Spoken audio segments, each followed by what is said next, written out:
Google Web Toolkit Eclipse installed by Brandon Donaldson. First, go to eclipse.org and download Eclipse. Then go to the Downloads folder, extract Eclipse. Take that Eclipse and slide it in the Applications directory on a Mac. Open the Applications directory, go to the Eclipse folder, and drag the shortcut into the dock. Open Eclipse. Select the default workplace. There you go, Eclipse is installed. Now we need to find the Eclipse plugin from Google. Install new software. Go to the Google website. Select the update link.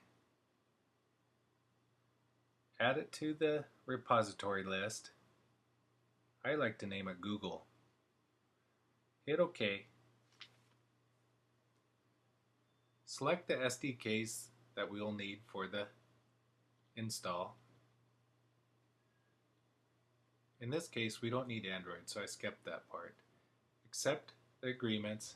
I like to run this process in the background typically, so I can do other things. As you can see, it's installing the software. Hit OK once it's done. Select OK to restart. Eclipse will now restart. Select OK for the default workspace. And there you go, Eclipse is installed.